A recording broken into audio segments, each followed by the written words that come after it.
تیرۆر و ترس و کوشتن مێژوویەکی کۆنی هەیە.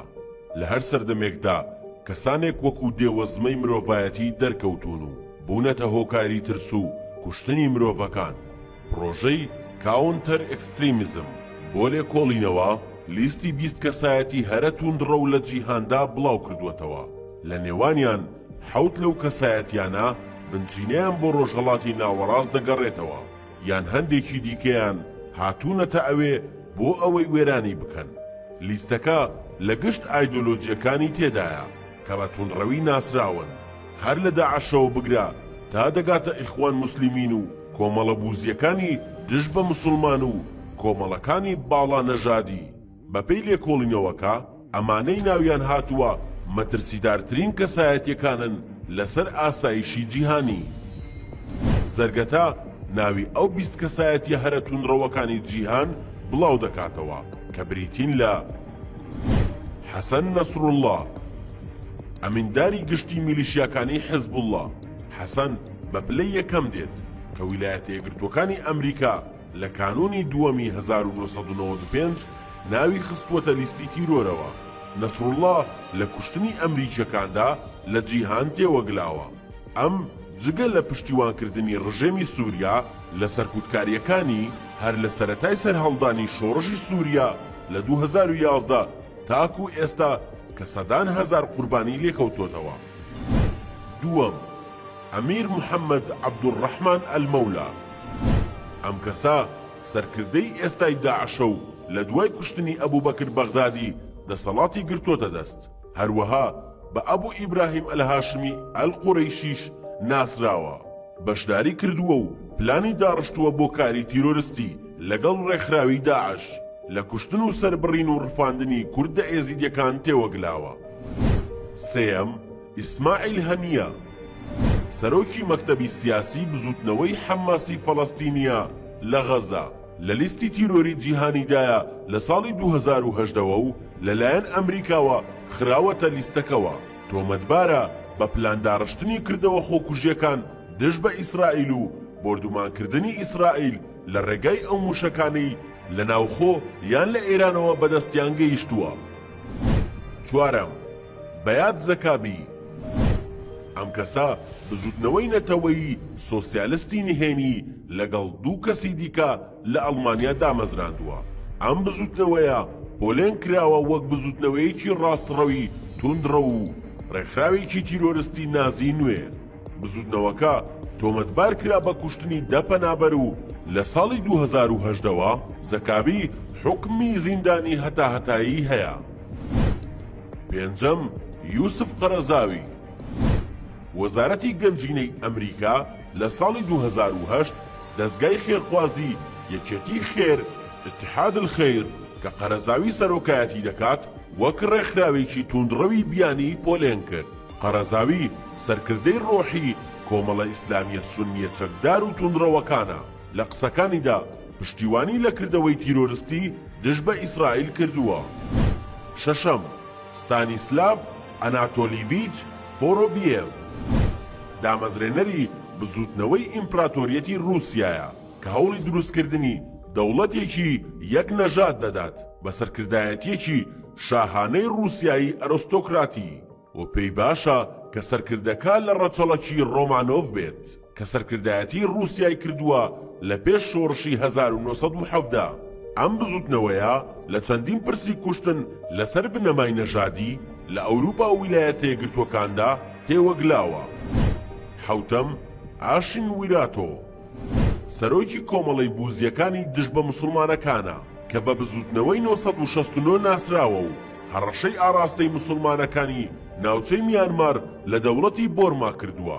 بزوتنەوەکەی لە کردەوەکانی توندوتیژی و کوشتنی موسڵمانان لە ساڵی 2012 تێوەگلاوە و نازناوی بنلادنی بۆرمایی بە شایستە پێدراوە. هەشتەم، جیهاد سەروان موستەفا، یەکێکە لە سەرکردەکانی بزوتنەوەی لاوانی سۆماڵی توندڕە و کە باڵاترین پلەیە لە بزوتنەوەکەدا و خۆی بە بنەچە ئەمریکیە. ڕۆڵێکی گەورەی هەبوو لە پێشخستنی بۆمبی چەندراو کە بووەتە هۆی کوشتنی دەیان کەس لە هێرشەکانی کینیا، ئەمە جگە لە سەدام بریندار. نۆیەم مارتن سیلنەر سەرۆکی بزوتنەوەی نەوەی پێناسەی نەمسایی و بزوتنەوەی بەرگری لە ئەوروپا بکەن بڕوای بە نەژادی نەمسایی هەیە مەترسیەکەی لەوەدایە کە لە ڕێگەی پێگە کۆمەڵایەتیەکان دەنگی دەگاتە ملیۆنان کەس و هەزری نەژادی باڵایی و ڕەگەزپەرستی دژ بە کەمینەکانی دیکەی ئەوروپا بڵاو دەکاتەوە.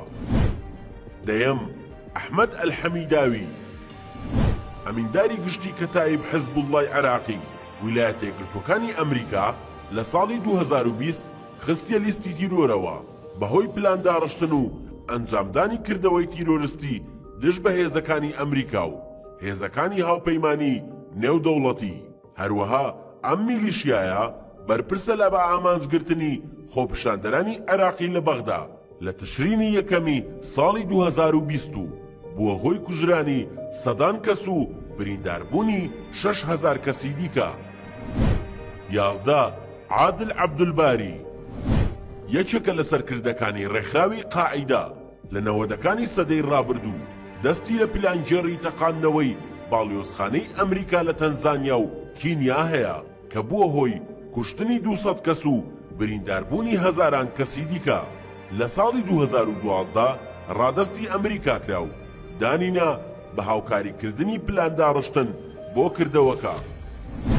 12 ئەحمەد عومەر ئەبوو عوبەیدا سەرکردەی بزوتنەوەی لاوانی سۆماڵیە کە لەلایەن ویلایەتە یەکگرتووەکانەوە خراوەتە نێولیستی تیرۆرەوە بەهۆی ئەو ڕۆڵەی گێڕاویەتی لە کردەوەی تیرۆریستی لە سۆماڵ و وڵاتانی دراوسەیدا.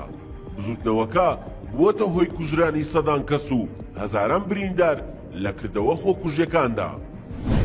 13 ئەنجم چووداری بە ئەبوولوقمانیش دەناسرێت بانگەوازخوازێکی توندڕەوی ئیسلامیە لە بەریتانیا تاوانبار کرا بە پشتیوانیکردن لە سیستەمی داعش و وابەستە بوو بە بەشێک لە کۆمەڵە توندڕەوەکانی کە دەستخۆشیان لە هێرشەکەی 11 سێپتەمبەری ئەمریکا کرد.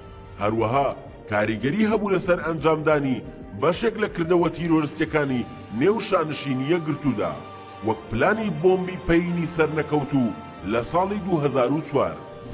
14 مەهاتیر محەممەد باڵاترین بەرپرسی فەرمیە لە نێو لیستەکەدا سەرۆک وەزیرانی پێشووی مالیزیا مەهاتیر محەممەد کە بە ڕەخنەگرتن لە ڕۆژئاوا و هاوڕەگەزبازەکان و جوولەکان ناسراوە لە تشرینی یەکەمی ساڵی 2020 دووچاری ڕەخنەی زۆر بوویەوە لە ئەنجامی لێدوانی لەبارەی ڕووداوی سەربڕینی مامۆستای فەڕەنسی و گوتی موسڵمانەکان مافی خۆیانە تووڕە بن و بە ملیۆنان فەڕەنسایی بکوژن بەهۆی کوشتاری فەڕەنسیەکان لە ڕابردوودا. 15 نەجمەدین فەرەج ناسراو بە مەلاکرێکار بانگخوازێکی جیهادیە خەڵکی هەرێمی کوردستانە لەلایەن ویلایەتە یەکگرتووەکانی ئەمریکاوە لە ساڵی 2006 لە لیستی تیرۆر پۆڵێن کراوە بەهۆی ڕۆڵی لە دامەزراندنی کۆمەڵەی ئەنسارول ئیسلام و هەوڵی ئەنجامدانی هێرش لە وڵاتانی ئەوروپا. نەجمەدین پاش چوونی بۆ وڵاتی نەرویج بەهۆی هەڕەشەی کوشتن لە بەرپرسانی پێشوو حکوومەت حکمی زیندانی بەسەردا سەپێنرا. دواتر ڕادەستی ئیتالیا کرا و لەوێ دیسان بە تۆمەتی تێوەگلانی لە کاری تیرۆریستی زیندانی کراوە.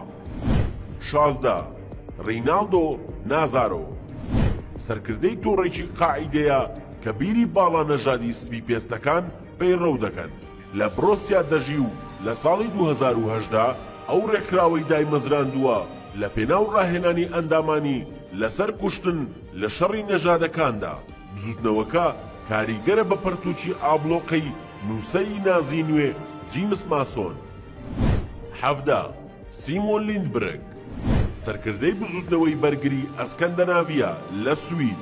ئەم کەسە سەرکردایەتی گروپێک دەکات کە تجایەتی سیاسەتی کردنەوەی دەرگا بەڕووی موسڵمانەکاندا دەکرد لە سوید لە ساڵی 2015. زۆربەی ئەندامەکانی ئەندامانی پێشووی بزوتنەوەیەکی چەکداری ڕەگەز پەرستن و هێرشیان دژ بە پەنابەران و هاوڕەگەز بازەکان ئەنجام داوە. 18 سامان سالۆ سوێت هەروەها بە بێوەژنە سپیەکە ناسراوە. ئەندامە لە بزوتنەوەی لاوانی سۆماڵی لەسەر سنووری نێوان کینیا و سۆماڵ بە بنەچە بەریتانیا شووی بە تیرۆریستێک کرد کە دواتر خۆی تەقاندووەتەوە لە یەکێک لە کردەوە تیرۆریستیەکاندا لە لەندەن لە ساڵی 2007 چووە کینیا لە چەند کردەوەی تیرۆریستی تێوەگلاوە وەک تەقاندنەوەی مەیخانەیەک لە مۆمبای لە کینیا ساڵی 2012. 19. تۆبە جۆنداڵ بە خوازبێنیکاری داعش ناسراوە.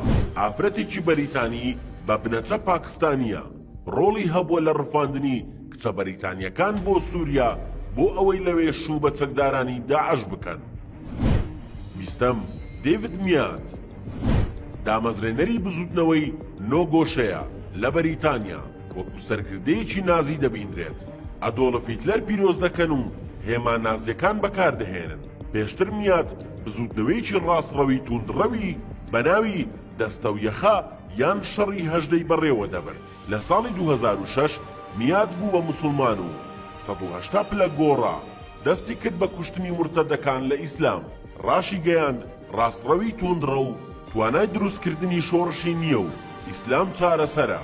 بەپێی زانیاریەکان میات کردەوە تیرۆریستیەکانی لە دەوروبەری لەندەن لە ساڵی 1999 بەڕێوە بردووە و بووەتە هۆی کوشتنی 3 کەس و برینداربوونی 139 کەسی دیکە.